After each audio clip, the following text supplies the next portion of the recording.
شوفوا يا بنات، هذا الشكل النهائي. إن شاء الله يا رب تعجبكم وتنول رضاكم واستحسانكم يا ربي. ويا بنات لا تنسوني بالشير وباللايك وبالاشتراك وبتفعيل الجرس ليوصلكم كل شي جديد مني. سهمكم العافية. السلام عليكم ورحمة الله وبركاته. شلونكم بنات؟ صحتكم، أحوالكم، أخباركم؟ يا رب تكونون بخير وبصحة وعافية دائما.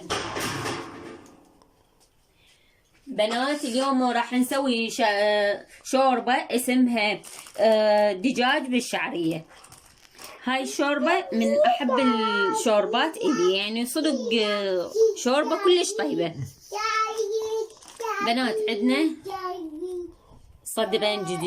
صدر دجاج مقطع. شوفوا هو أكبر من هيك المفروض يصير، بس أنا أحبه هيك ناعم، يعني حسب رغبتكم انتو شلون تحبون تقطعوا. عندنا بصلة متوسطة الحجم مقطعة ناعم. عندنا كرفس او معدنوس اللي تحبوه مقطع ناعم للتزيين طبعا هذا. وعندنا فلفل اسود، وعندنا جوزة الطيب، وعندنا قرنفل، وعندنا هيل، وعندنا ماجي. الماجي طبعا احنا ما راح نحط هسه شو اسمه ملح، لانه حسب منذوق الاكله ونشوف حسب الملح مالتها تحتاج نخلي بعد ملح، ما تحتاج ما تحتاج. وشعريه والشعريه. هاي المكونات اللي عندنا. بنات هسه حطينا مثل ما تشوفون، أنا حطيت سمنة شوية دهن. انتو شنو حابين؟ زيت، حابين دهن، ممكن زبد، خلوا. هاي بصلاية المفرومة ناعمة.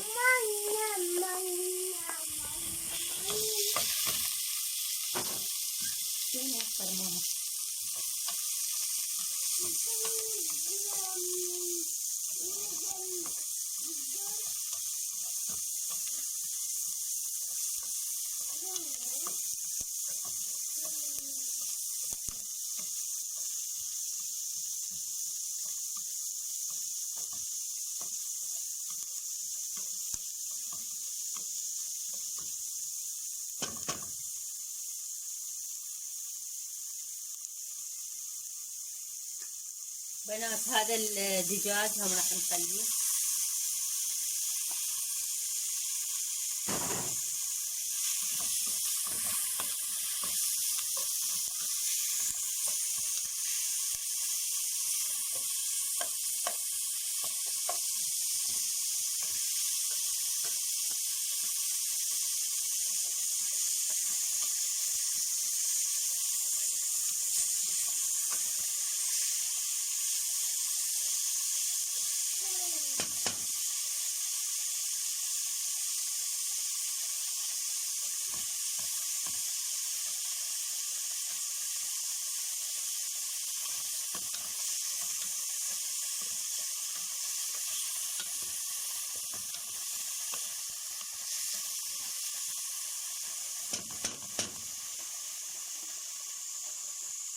وخر ماما، قوم منا وخر.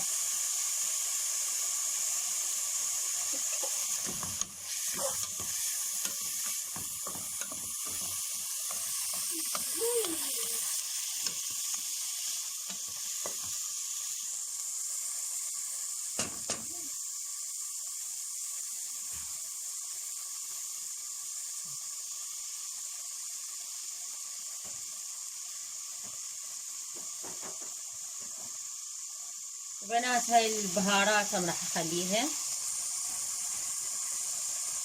مطيبات.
بنات راح افرغ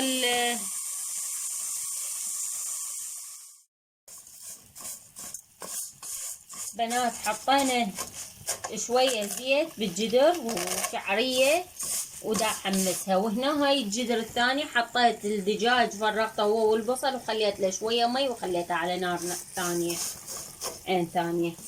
هسه نحمس الشعرية ونرجع لكم. شوفوا بنات هسه بعد ما تحمست الشعرية راح نجيب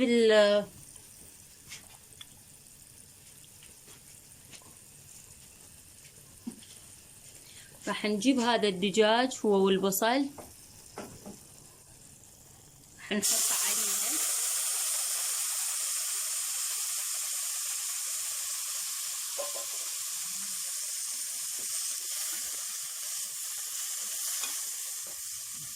وهسه نحط عليها مي ونحط عليها الماجي.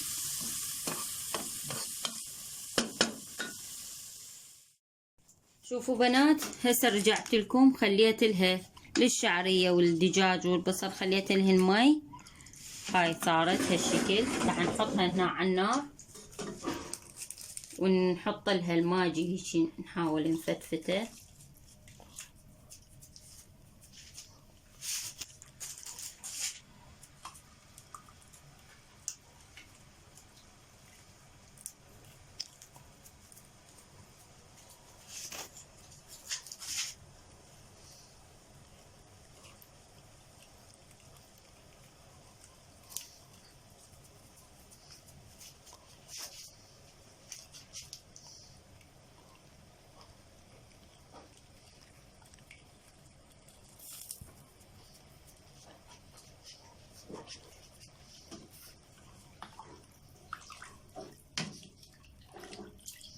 راح نخليه هسه ونغطيه، نخليه على النار ونغطيه ونظل كل شوي نحرك فيه لحد ما يستوي وارجع لكم ان شاء الله.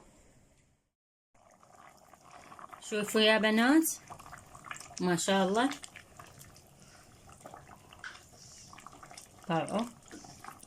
طلعوها مستوية وتخبل طلعت.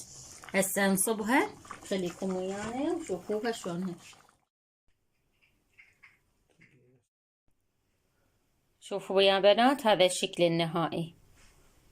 ان شاء الله يا رب تعجبكم وتنول رضاكم واستحسانكم يا ربي. ويا بنات لا تنسوني بالشير وباللايك وبالاشتراك وبتفعيل الجرس ليوصلكم كل شي جديد مني. سهمكم العافية.